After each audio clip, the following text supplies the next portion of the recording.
Now let's talk about two-dimensional array. See, already in the previous video we have seen a single dimension array.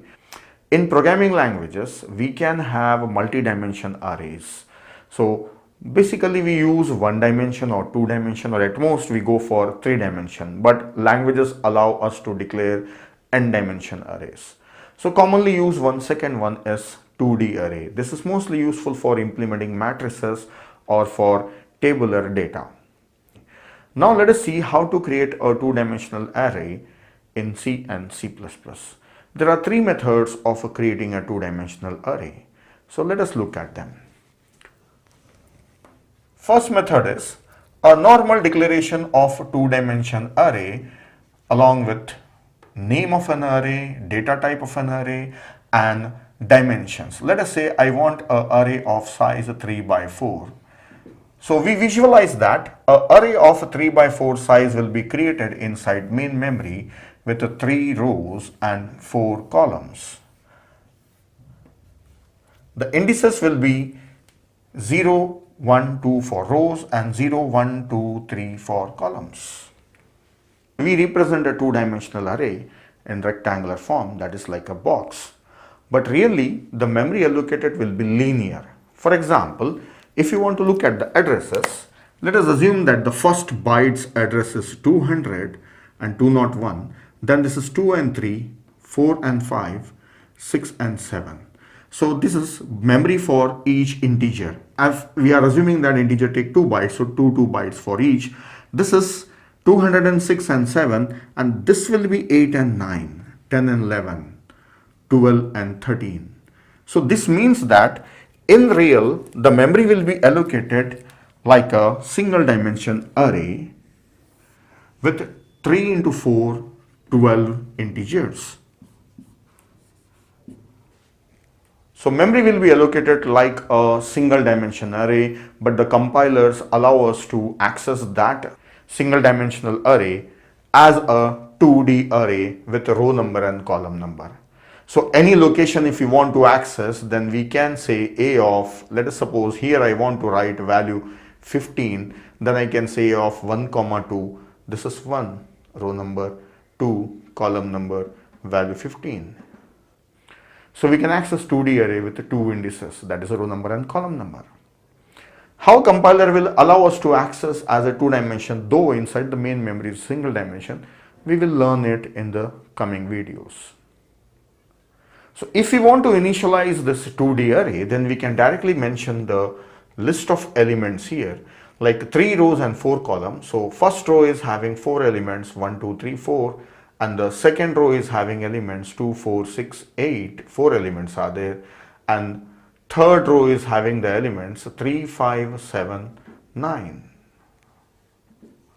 So a 2D array will be initialized.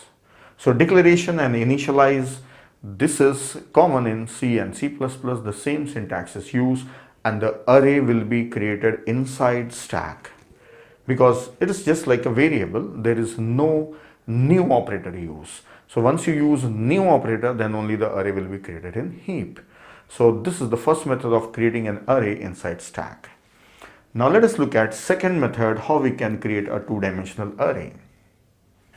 We can take an array of pointers.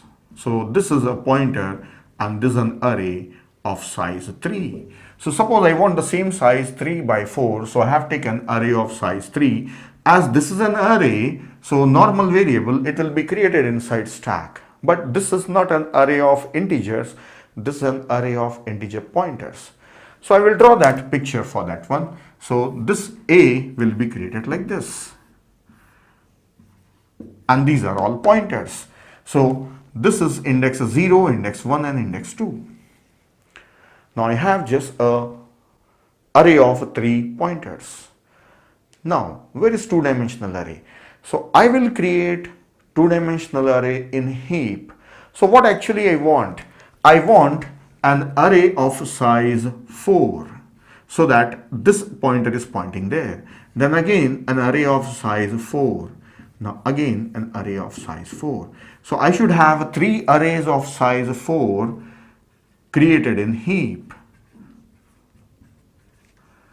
So this is nothing but array of arrays. So there are three arrays and I have this array pointing to those three arrays, and together they form same two-dimensional array. So this is the second method of creating two-dimensional array. Let us see the syntax how I can create these arrays. So I have an array of size 3. So continuation of this one, I should say a of 0 assign new int of size 4.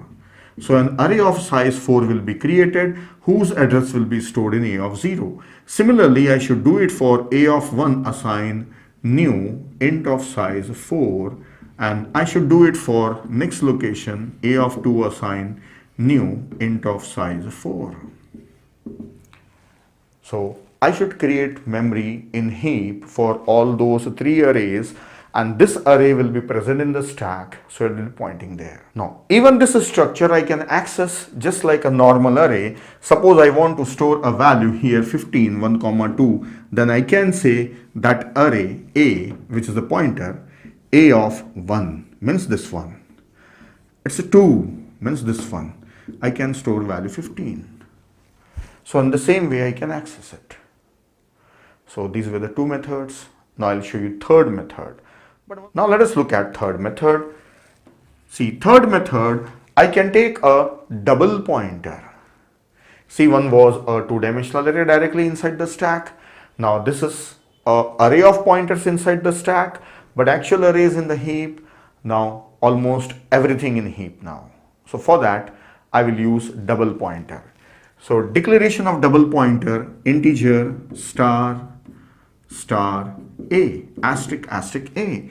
So this a is a pointer, double pointer, and this is like a variable. There is no new operator here, new is not used, so this will be created inside stack. Now I need this array as well as these arrays. So for this first array, I should say a assign new integer of size 3. I am creating this array. So you remember this array was nothing but array of integer pointers. So yes, I should mention star here. So this is an array of pointers of type integer. So an array of pointers of type integer will be created of size 3, and this will be pointing on this one. So if I take the indices, these are 0, 1 and 2. So this itself is created in heap now. Array of pointers is created in heap. Now I will prepare other arrays. So I have to create these three arrays and assign them to these three pointers. So the indices are 0 to 3.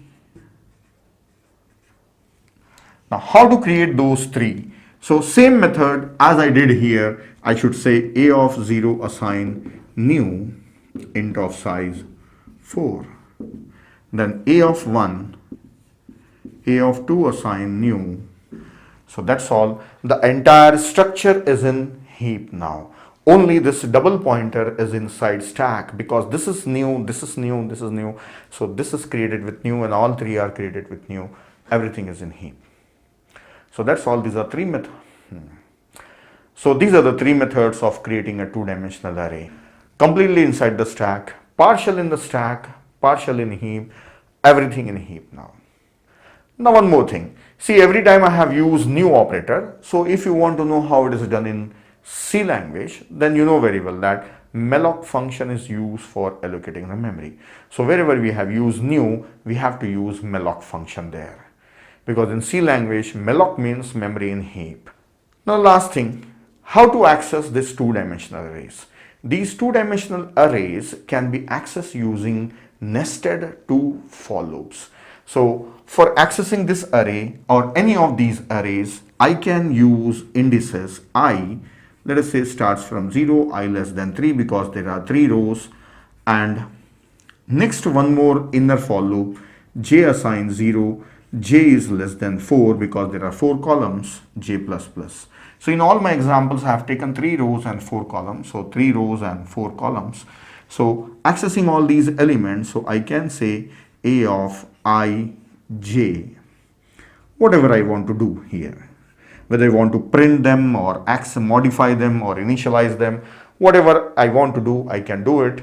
But this will help me traverse through all the elements in a two-dimensional array, row by row. So it will access like this. First this element, next. Then it will come to next row, all the elements in a row, then next all the elements in a row. Now for accessing all the elements in a row, this is the loop. For different rows, changing the rows, this is the loop. Outer loop is there. So that's all. These are the few basic things that one must know about a two-dimensional array. So I have explained them. Now let us continue with the other topics in an array.